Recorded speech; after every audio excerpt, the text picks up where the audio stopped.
Recording in progress. Hey everybody, welcome back to another episode of FSIDFS Fantasy NASCAR Picks. I'm your Smegma with everyone. Got the Cup race at Texas. It's kind of encouraging watching the Xfinity race.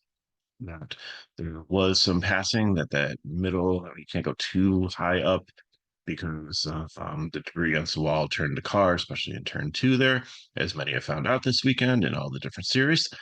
So it's encouraging that it seems like there's a little bit of fall off too. So like fast cars should be fast and there should be an ability to pass and it should be a pretty good competitive race. To put this race in context, I'm going to look back at Las Vegas just because it's been a while since we've had like a 1.5 intermediate track. We've had some short flats, we had some road races, but now we're in some short tracks and now we're back to 1.5. So Larson, I think you got to play him in cash. I mean, there's no question he had the most dominant car. He had one of the most dominant cars at Vegas, ended up winning the race. Even like not leading, he had a lot of fast laps and when he was running top five. So everything points to like Kyle Larson being the number one play to put in here. Ty Gibbs looked good too. I don't know if you want to pair the both of them in cash, but I think Gibbs is definitely upside for another dominating play. It's the strongest cars have been some of the Hendricks cars and the Toyotas overall. Everybody else is a tier below. So, and we keep on saying Gibbs is knocking on the door for his first win. So I think he's going to be highly owned in anticipation of that. He was fifth in Vegas, did quite well there. So I think he's definitely one to consider. Christopher Bell. He I think he's an upside dominator here. Like I just wish that he could put it together at some point in the season, but it's just not working out for him. Like he's qualifying well and he just can't seal the deal or get the job done and just things happen in the race. I forget what happened. He had a tire go down and that put him behind in Vegas. So he finished 33. So I mean that wasn't entirely his fault, I don't believe. But I think you really need to play him as like more of a GPP play than a cash play.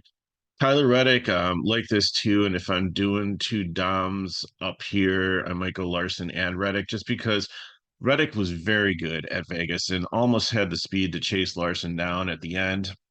He even had an issue in pit road. I forget if it was a speeding penalty or if he put it too close to next to his wall and it was hard to do the stop. So he overcame adversity. He was able to have such a solid day that I think he's definitely in play.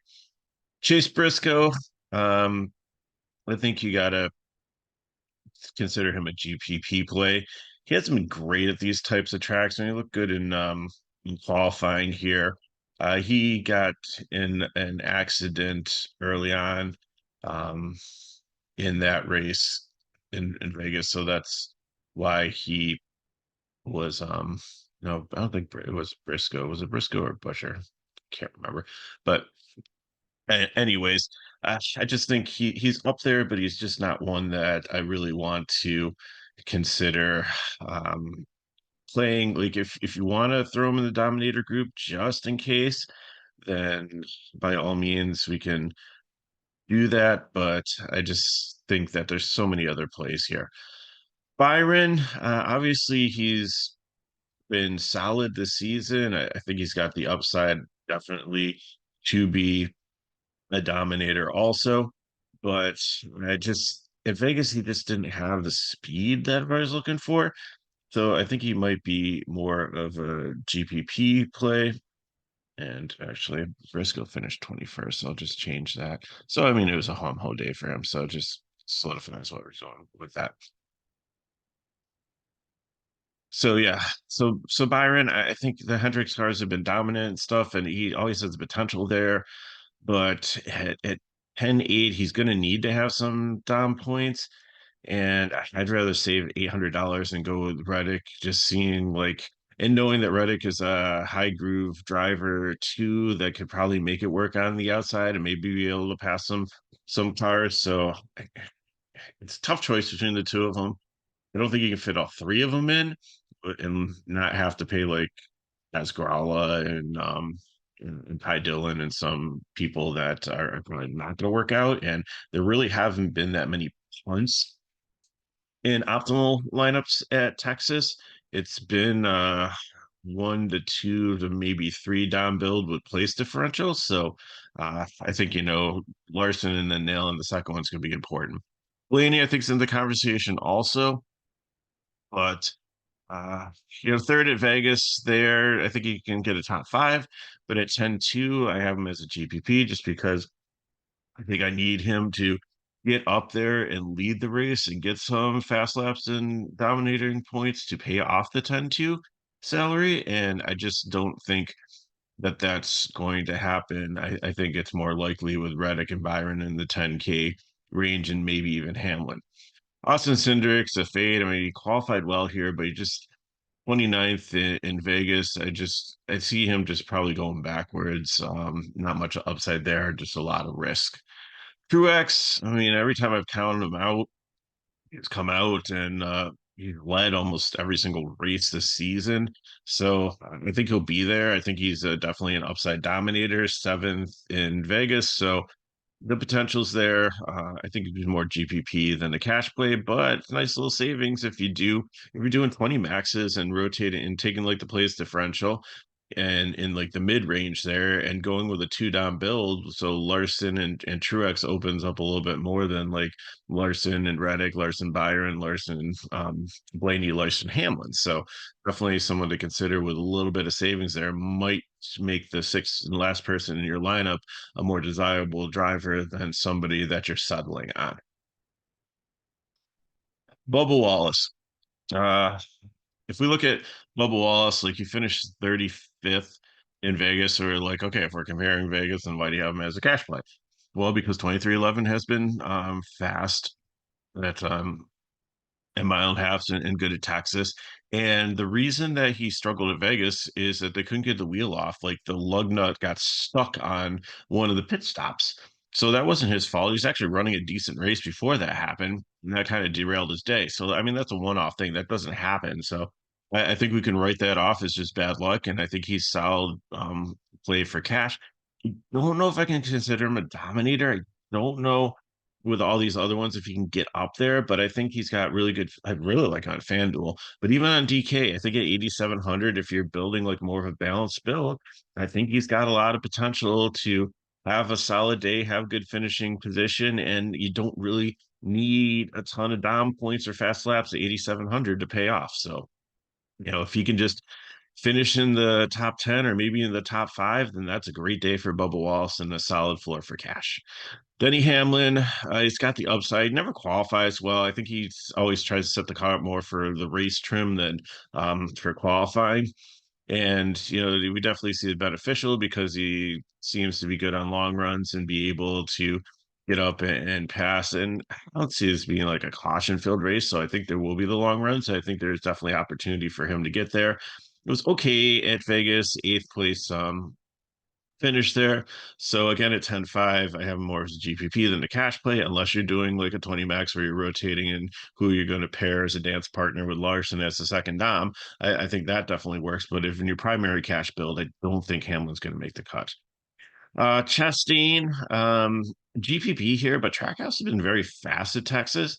So I think that maybe borderline cash play, fourth in Vegas. So again, I don't know if he could be a dominator. I mean, I like Bubba Wallace, the savings there to be able to but I think it's the same story. You're investing $500 more in Chastain, and if you can get to that in your primary cash build, if you're going balanced, then I'm fine with that. But like $100 more, you can get Chase Elliott, who started 24th and has a lot more place differentials. So again, Chastain's been fast. I think this is a good track and a good place to play him. Borderline cash, by settle on GPP.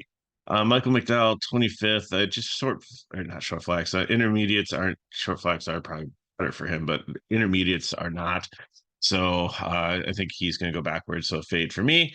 Alex Bowman, he's kind of like the other, even though like Chase Elliott has been like the number 400 car, just not having like speed and doing stuff. Bowman has actually had the speed, and it's like I say, he's just like blue collar. He comes to work, he starts 14th and finish like eighth and have a decent day, 8,400. Same argument for Bubba Wallace.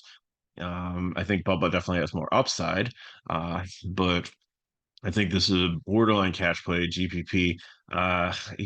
18th at Vegas is kind of put me more in the GPP than the cash range, but I think it's definitely someone that you can consider if you end up in that area. So Austin Dillon, uh, I don't know. I usually would put him as a fade here. And it's not that he's really shown me anything other than his consistency at Vegas and at mile and a half tracks for the children's program haven't been bad. They've been in like the teens. So if he can finish where he starts at 6,300, again, probably better FanDuel play than a DraftKings play, but I think he's in play. Carson Hocevar, the same exact thing. These two kind of are flip flopped. Like one started 15th, finished 16th, and like they're just if these two, and there's a savings more here with Hocevar, if these guys can finish where they start, then they're going to be great floor plays instead of trying to trust some of the other ones besides maybe Stenthouse in Austin Hill in this price range. I think it's a chance to get a little bit different in GPPs, mix them in a little bit because if they have solid days and they're able to finish where they start, they should be good. Suarez, again, I said Trackhouse has had a strong program here. He was almost the top 10 car at Vegas. I actually spent some time in the top 10 and then dropped down to 11th to finish. And things got kind of jumbled at the final of, I believe there's like a late restart and stuff like that. So, like, again, Trackhouse has been strong here. I think at 7,200, you consider him as cash if you're going like balance. Zane Smith, GPP to kind of a fade here. I think it's starting too far forward. It all depends. Like, Fire's got alliances with Trackhouse, but you never know like what tracks they're like helping them out, like set up the cars and what tracks they're not. So, and in practice and qualifying, looking at Zane Smith, I really can't see which direction the wind's blowing. So put him as a GPP. It probably should be a fade here, but I'll leave that up to you. Chris Buescher, I think, is going to be very highly owned. 37th. He's the one that I think had something break and he like took out the wall in Vegas. They had to red flag the race and bring the masonry crew out and repair it. So I don't think that's going to happen again. I think he's definitely looks good in in practice. Like he was doing some. I think was he the one that stayed out on used tires longer just to try to. I think he and Keselowski were both trying to test like fall off here. So like they did some goofy things in practice. So I really can't look at that data. I think Ross Fenway is trying to experiment a little bit on that. I think he'll be fine. I think this is a real solid range here between Busher, Logano, Gregson, and Keselowski. And obviously, Gregson's the cheapest of the bunch. But if you want to go balanced here, like get your two dominators and then fill out, and then maybe take like one value play. I think this is a great range to pick from, and to if you're using an optimizer, just to kind of hammer because all of these drivers, again, take out the 37th, like Logano ninth, Hoodie, could they do? And I've always said this before with like Logano, he's starting 20th. If he can't get up to the top 10, he's not going to get any stage points. He's going to pit early. He's going to get the track position. He's going to go out there to fight to hold it. So he's got a chance to get up into the top 10 and hold. Noah Gragson has been solid. He's aggressive. He's been able to pass on, and I can see him doing it here, and he's quietly having a solid rebound season. Brad Keselowski has had multiple consecutive top tens at Texas, has been great at mile and a half tracks, and finished 13th at Vegas. So there's almost 10 place differential points baked in there or more. So I definitely think that he is a strong play, and that's why I gave him the prime. But if you can't get to Keselowski in a prime, like Busher or Gregson, like one of these four cars in this range right here is where you want to go for for like a mid-range prime play. Corey LaJoy is going to be a fade, starting too far forward. Hasn't been great on mile and a half. Chase Elliott. I think a lot of people, I think he's a very popular driver. I think that everybody's going to look at him play for place differential, but I just haven't seen the speed. Is 12th enough at 9.3 to get up there and with just 10 place differential points? Yes, if it happens, but I don't know. So GPP, first guy in my GPP lineup, but I just can't play him in cash. I'd rather save the $300 and go to Kyle Busch, and I'll get to that in just a second. Josh Berry, I teetered on this for cash. Uh, I think it's more of a GPP play just because he started a little bit further forward than I want, but it's a good team. Harvick's team was good at Texas, so I think definitely in play, but I think I like other options better for cash. Priest, it's better, more of a short track guy and maybe some road courses. Not a great mile and a half, so GPP for me here. Eric Jones, I think, is solid. Like, definitely, I said the Toyotas have been good. I think, he was 14th and looked pretty good in Vegas, had top 15 car most of the day, and I think he can get up there. Todd Gilliland also, like, along with Gregson, like, these two guys are like kind of rock cash plays. Like, they have like solid floor.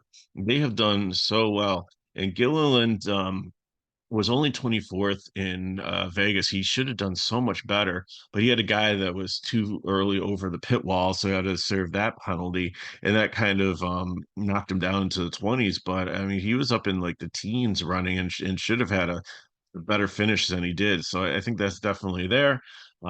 Does his job. He's a light version of Alex Bowman, like another blue collar guy that goes there, grabs his lunchbox, kisses the wife and kids goodbye, goes to work, puts in a solid day, and comes home. And, he does enough not to get things wrong, but he does enough to be successful.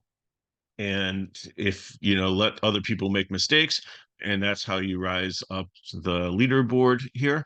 And I think, it should be another solid day for him. Harrison Burton, GPP, like his Wood Brothers just continues to struggle. I don't know if it's driver, if it's the team, if it's the combination or what. Um, but I teetered on putting a fade. Harrison Burton's been serviceable, I'll say, which means like he's been sufficient last couple weeks. So he'll keep the GPP tag one more week. If he wrecks early, he's back to a fade next week. John Hunter Nemechek, like Legacy just hasn't, besides like Jones, hasn't had a lot of speed here. Not super interested. I mean, he's a better than a 30th place car, probably 22nd at Vegas, but 65, I'd rather probably take one like Gillian in the 5K range. I'm almost saving like I'm saving $900 there, almost 1K. So I'd rather go that direction. Stenhouse, I think, is gonna be super popular here. He's been really good at mile and a half tracks. He's almost turned into like the same floor as like Gillian and a lighter version of like Bowman here, where this goes out and does his job and keeps it clean, isn't as aggressive. Recky Spinhouse days might be behind him. Now watch, he's the first guy out. Oh, look, sorry. Oh, check this out here. Harrison Burton, John Hunter Nemechek, and Ricky Stenhouse are all right next to each other starting this race. What could go wrong? That's just I mean, bad combination. Maybe a couple years ago, but again, I think Ricky's matured. John Hunter Nemechek been okay, um, and Burton's Burton. Haley, big fan of him always, but and again, we said this Rick Ware program looks a little bit better than we thought it would be, but I still think he's a GPP here. Gasgala, not interested in. I think he's one of the lesser Rick Ware cars, so not going there. Austin Hill, like this Childress car has been solid, and he's a good driver. So again, 1.5 in Texas haven't been his best tracks. Like if he was like dominant here in Xfinity, I'd probably put more weight on it. But I think you can play him in cash for the place differential. Um, and it might be a nice pairing if you're want to go down, and if you can't get into that range of Busher, Logano, Gregson, Kozlowski, maybe you're trying to do like a three dominator build, maybe you're trying to go like Larson Gibbs, like taking the discount there, and then another 10K guy, then maybe you move the prime play to either like Hill or Stenhouse down here. Kyle Busch, I mean, again, you're probably going to look at it and be like, he's been volatile. Like, you think he spun out twice last year at Texas. Maybe it's the track. Maybe he's not been good at the next gen car here. But I mean, this children's car should not be a 35th place car. Again, I go back to Ankrum, where he got taken out by Thad Moffitt in the back of the field because he had to start because he wrecked in practice and had to go to the backup. And when you're in the back, bad things can happen. And that could that happen back here? But these are much better drivers. I mean, there's not a Thad Moffitt, there's not a Drew Dollar, there's not a Joe Graf Jr. We do have Harrison Burton, John Hunter Nemechek, but I think they'll be fine. I think if anybody wrecks Kyle Busch, it's Kyle Busch. I don't think it's somebody else, but I think it'll be fine. I think there's a ton of place differential that you just have to kind of lock in here. If you can't do it at 9K, then that's fine. Then, if that doesn't fit your build, go up to that mid range where I said again, Busher, Logano, Gregson, Kozlowski, and fill in from there. And then maybe take like a Stenhouse or a Hill, and then maybe take more towards the top in the upside range. Ty Dillon's a fade, not interested there. Jimmy Johnson, if you remember the movie Men in Black, I need to get out the red light and shine it in all your eyes and make you forget everything that you know about Jimmy Johnson because yes, he's a seven-time champion. Yes, he was my favorite driver for many, many years, but he's been terrible in the next gen car. This legacy car is a backup car of the third car on a marginal team. Yes, they've gotten better since they've gone to Toyota Racing Development and they made stride this year, but yes, there's a lot of good pedigree behind it with like Petty and everything, but it's just not there. And you've got a driver that can't get out of the 30s who wrecks quite often in this type of this car. It's not, you know, years ago when he was like could hop in a car and if it was not the next gen car, he might or something similar that he used to drive, it might be better. But I think Johnson is great. So start your GPPs with Elliott and Johnson. There you go. There's two of the three GPP core plays for you. Start with the two of them. Maybe here's what you do: go Ty Gibbs, go Elliott, and go Jimmy Johnson. There is your GPP core. That's what I'm probably going to post for the GPP core. You're taking Gibbs up top as a potential, or maybe even Bell. Either one of those two. Let's go with Bell because Bell, I think people will be off of. I think more people will play Gibbs and cash and maybe try to pair him with Larson with the price point there. Okay, so GPP core is going to be Bell, is going to be Elliott, and is going to be Jimmy Johnson. And then Hemrick has no place to go but up. He actually was decent here, even though Colleague has struggled. He would look good in Vegas. He looked good, not great, good, like a top 20 car. So and finished 19th. So I think there's possibility there for him to be able, through attrition, to move up through the field and get into the low 20s, at least 10 place differential points. I think is the floor there, which is pretty good for this car. So at 5,200, I really like that. That can help open up some things in your lineup. So that's what I got for your favorite questions. Put in the chat below. Hit me at Meguru31 on Twitter/X. Got a really busy day today with two church services and my daughter's ballet. So I'll try to answer questions, but if not, just, if you watch the whole video, you know my thoughts on everything. It should be good. But so if these videos do help you, as always, like, subscribe to the channel, share with your friends, and we'll see you next week for hopefully my voice should be back and things should be back to normal. So I should be able to get all three videos out next week. Let's see what we have here. Didn't even look yet where we are going. So we go on to Talladega. Cool. Well, that's going to be a fun one. So there's probably no practice, and then qualifying, it's going to be stacked the back. So trucks are off for a couple weeks, so it's just Xfinity on Saturday and Cup on Sunday. So look forward to those videos. So good luck in your contest. Hope you have a great weekend. I'll see you next time.